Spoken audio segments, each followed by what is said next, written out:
Namaskar, everybody. Let's continue with the series of presentations that our postgraduate students have been making since the last couple of days. Today, we have two presentations. We have Kajal Bhutia and Rajal Piprotha. We would commence today's session with Kajal Bhutia. She would be making a presentation on the major features of neoclassical poetry. I invite Kajal Bhutia to make a presentation, please. Yes, Kajal, you could start. Yes, yes. My topic is major features of neoclassical poetry. So first of all, we discuss what is a neoclassical.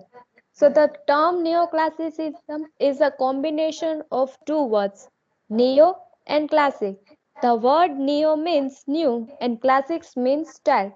So we know neoclassicism is a new classicism in classics means style and works. Neoclassical poetry is a reaction against the Renaissance style of poetry. It is a unique outcome on intellect, not fancy and imagination.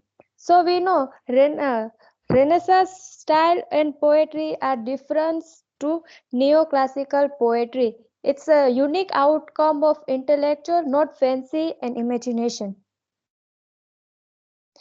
So we now discuss the definition of neoclassicism. Neoclassicism poetry is a type of poetry which follows the pattern of poetry authored by the poets of ancient time is Greek and Rome. We know that neoclassicism is a type of Greek and Rome poetry. Neoclassical poetry is a simulated and fabricated type of poetry. Neoclassicism is a rebirth and restoration of classicism. So neoclassical is a rebirth of the restoration. In restoration period is a 1662 around 1700. The name restoration come from the Charles II. Is the neoclassicism is the rebirth of the restoration. So here major poets of neoclassicism: John Dryden, Alexander Pope, James Thomson, Thomas Gray, and John Milton. John Dryden is Absalom and Achitophel, and Alexander Pope, the Rape of Locke. James Thomson, his work is the season, and Thomas' work is Ode on the Spring. John Milton' work is Paradise Lost. So here some neoclassicism stages. First is the Restoration period is 1660 to 1700. Second, the Augustan age 1740 to 1760. The age of Johnson 1744 to 1784. So first of all, we discuss the Restoration period. The Restoration period is the king of Charles restored in this era. The Restoration period lasted of 1660 to 17. Writer of this age, Dryden and Milton, they are very impressive style and scholaring illusion and the mythology and the intense use of imagination. The Augustan age. In this age, the Augustan age is also called age of Pope. Pope was a landing poet in this age. The Augustan age lasted from 1700 to 1750.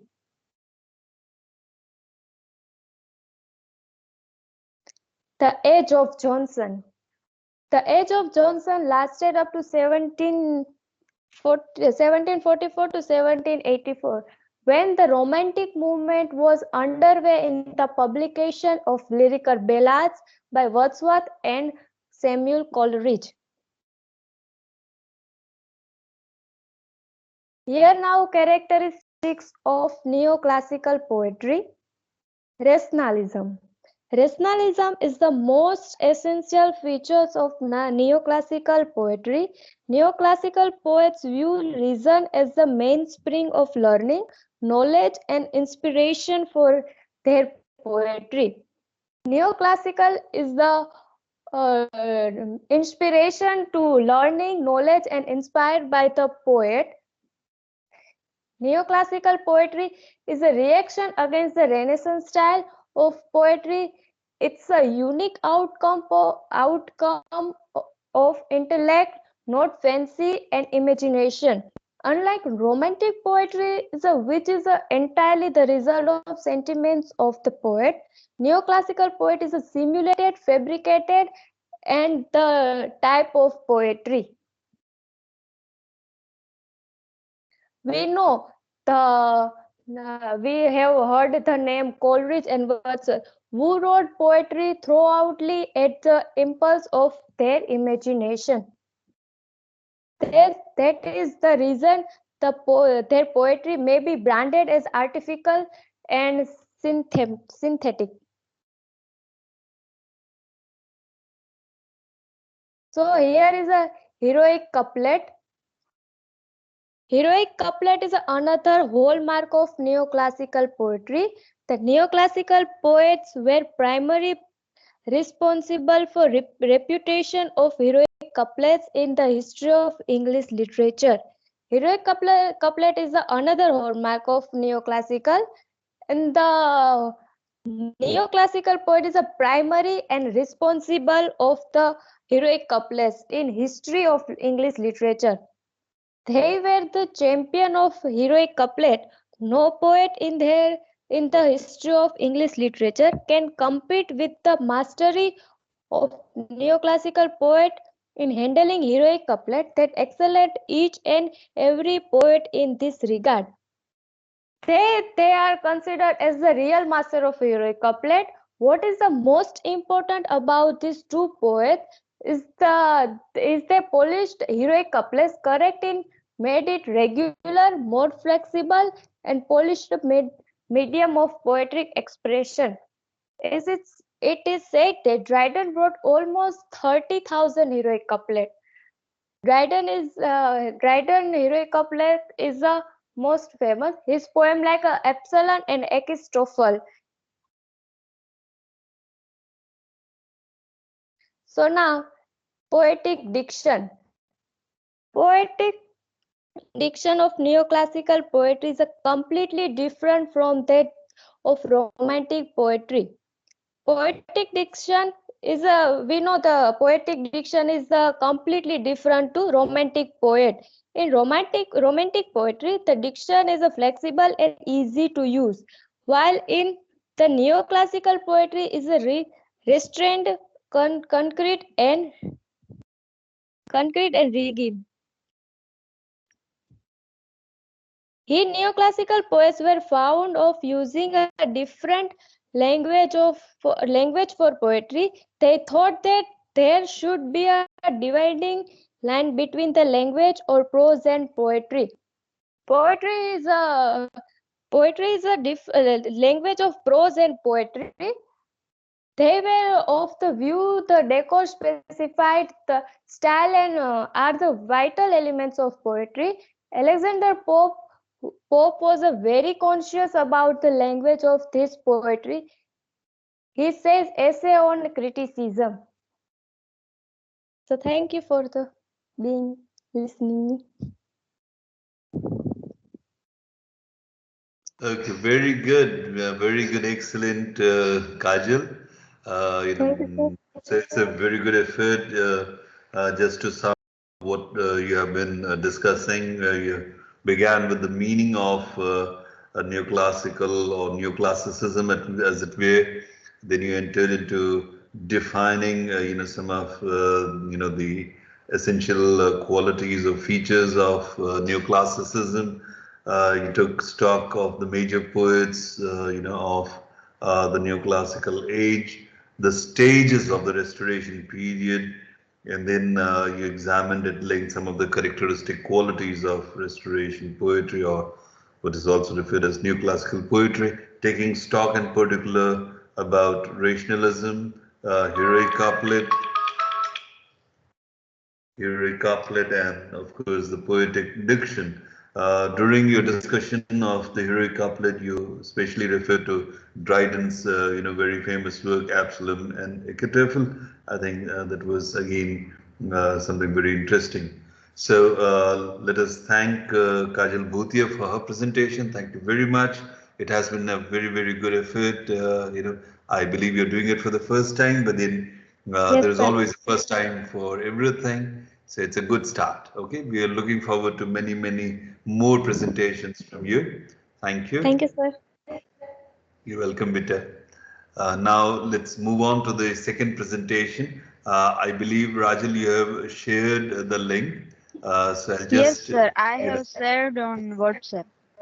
yeah, sure. I've received it. I'm just opening it and then I'll Okay. share it with you. Okay. Just shouldn't take more than a second. Uh, just take a couple of minutes. Okay.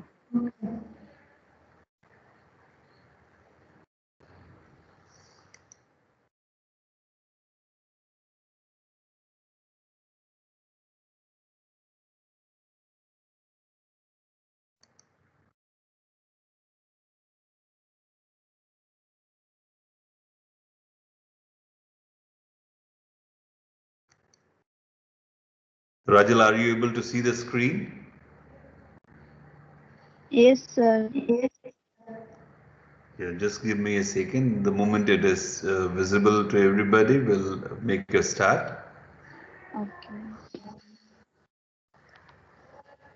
This happens when the net is a little slow. So the connection is, yes, now it's ready. Let's now move on Yes, to the sir. second, candidate for the day. We have Rajal Piprotra with us. Should be talking about some of the salient characteristics of the Restoration age. I invite Rajal to make a presentation, please. Yes, Rajal, you could start. Yes, sir. Namaskar.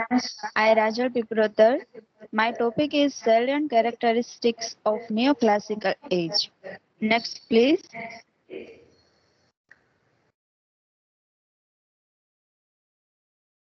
We can see the pictures of neoclassicism. Next, please. Let us see introduction. The neoclassical period is the time when people began to see the world in a different way. Rational thoughts and reason were introduced into religion and were destined in higher regard than earlier principles.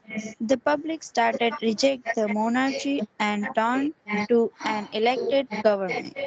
It also introduced higher ideas in the arts, economics, and literature.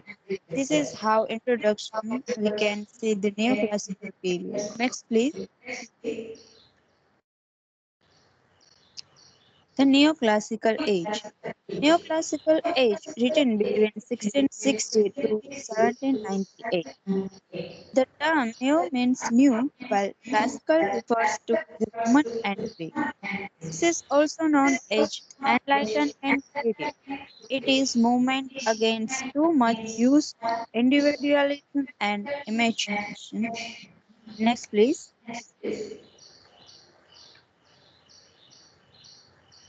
This is three ages of neoclassicism: Restoration Age, the Augustan Age, John.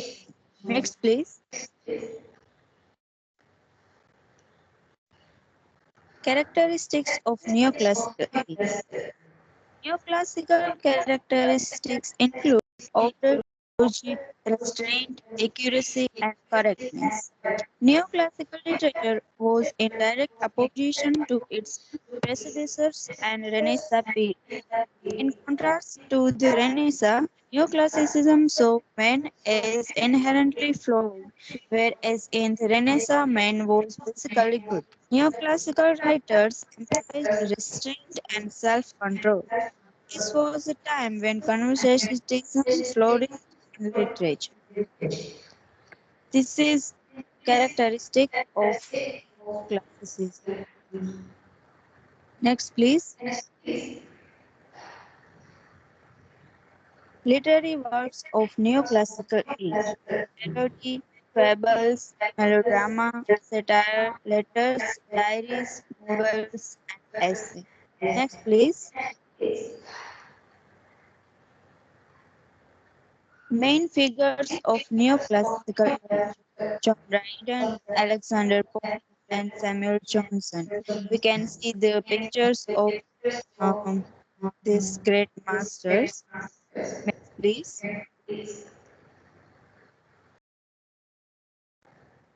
Now, conclusion. Neoclassical thinkers emphasize the past as a base for the present. Most neoclassical thinkers and writers believed that humanity remained constant and it was unlikely that any new discoveries of technologies would be made. Writers aimed to express universal truth rather than unique and imaginative. Next, please. So, thank you so much. This is my presentation. Yes, thank you very much, Rajal. Again, let me again sum up what you have very briefly presented. I'll just stop the sharing screen thing. You Yes. began with, of course, an introduction, to the neoclassical, writing, as it were. Spoke about the importance of rational thought and reason, substituting some of the core ideas of the Romantic age. This age is also referred as the Age of Enlightenment. I thought you might get a mention of that. You took up some of the ages, divided into three ages, wherein again the focus was on some of the classical values of order, logic, restraint, accuracy, correctness. And then, of course, you had a couple of slides on the literary works of the neoclassical age and the main figures. So, for starters, Rajal, congratulations. You have made a good start, good beginning. I would Thank you, sir. you're most welcome, Rajal. We're looking forward to many, many more presentations from you. I'm sure we're going to improve on what we do. There is excellence is, not a culminating point. It's always something that we strive towards for. We could Yes. have a few reactions, from, your friends. Let's take a reaction from Aditi. Aditi, would you like to respond to the presentations made by Kajal and Rajal? Yes, sir. Her both effort are good, but they are first time presenting, so it happens that some correction is there, but it's nice effort. Yeah, there is. I agree with you. There is always scope for improvement. Yes, of There are certain typing errors, that could be removed. Some of this spelling errors, particularly figures, all that, is something that you learn with experience. So that's a good observation. Let's have an observation from Sonal. Sonal, your best friend made a presentation today. Do you have something to share on her presentation?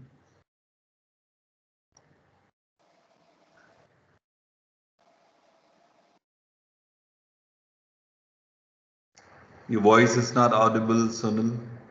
You'll have to unmute yourself.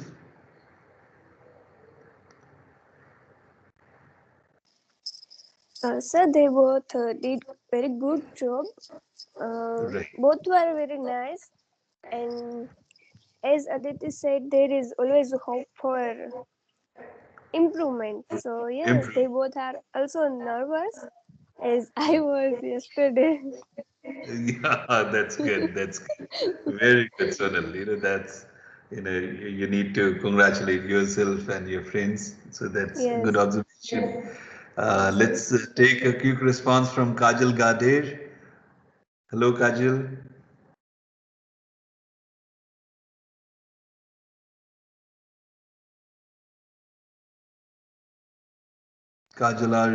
Yes, Kajal, do come online. Do share your thoughts on the presentations made by Kajal and Rajal today.